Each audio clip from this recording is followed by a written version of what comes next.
بسم اللہ الرحمن الرحیم۔ معزز سامعین، آج شب برات ہے تو لوگ پوچھ رہے ہیں کہ شب برات میں کیا کیا اعمال کرنے چاہیے۔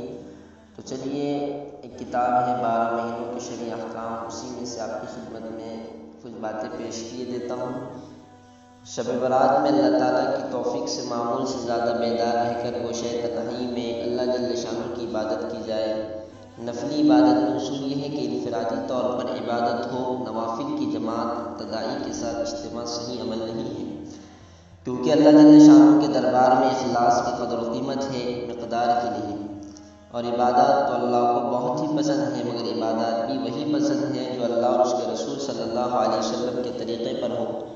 اجتماعی عبادات اس رات میں ثابت ہی نہیں، نہ قرآن و سنت میں اور نہ صحابہ کے عمل میں، جیسا کہ بہت سے لوگوں میں صلاۃ، تسبیح، تہجد کی نماز و دیگر نوافل با جماعت اجتماعی طور پر مروج ہے، جو صحیح نہیں ہے۔ خود نبی کریم صلی اللہ علیہ وسلم نے اس رات کی عبادت میں اتنا اخفا فرمایا کہ آپ صلی اللہ علیہ وسلم کی زوجہ مطہرہ کو بھی خبر نہ ہوئی۔ وہ فرماتی ہے، اس رات میں نے نبی کریم صلی اللہ علیہ وسلم کو تلاش کیا تو دیکھا کہ آپ صلی اللہ علیہ وسلم سجدے میں ہیں اور سجدے میں آپ صلی اللہ علیہ وسلم دعا فرما رہے ہیں۔ نیز اس رات میں اللہ تعالیٰ شانہ کی طرف سے اعلان ہوتا ہے، الا من مستغفر فاغفر له، کوئی ہے جو مجھ سے مغفرت طلب کرے تاکہ میں اس کی مغفرت کروں۔ دیکھیے، اس روایت میں لفظ مستغفر مفرد کا صیغہ استعمال کیا گیا، یعنی کوئی تنہائی میں مغفرت طلب کرنے والا ہے کہ میں اس کی مغفرت کروں۔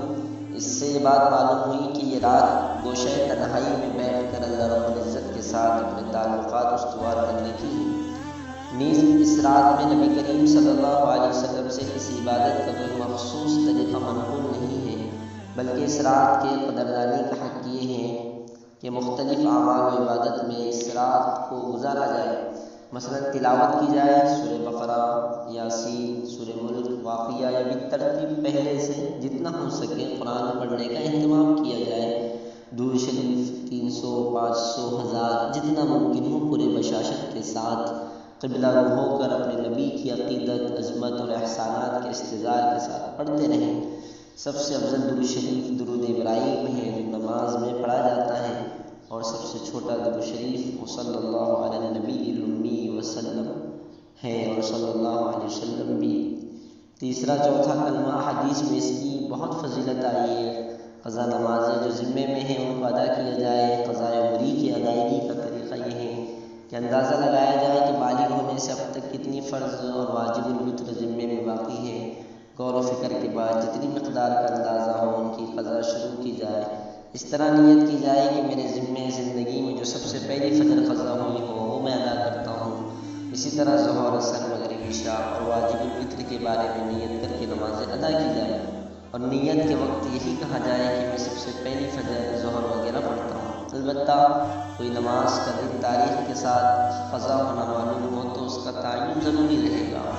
نوافل سے زیادہ قضاء عمری ہی پر زور دیا جائے، چونکہ اللہ کے دربار میں نوافل کا سوال نہیں ہوگا، البتہ فرائض کے بارے میں گرفت ہوگی۔ ہاں، اگر انداز ہو کہ کافی مقدار میں فرائض کی ادائیگی ہو چکی ہے تو اس صورت میں دیگر نوافل پڑھنے میں کوئی حرج نہیں۔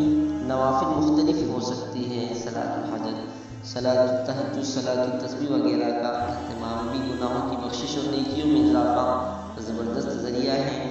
اللہ محض اپنے فضل سے شب برات کو ہم گناہگاروں کے حق میں شب نزول اور شب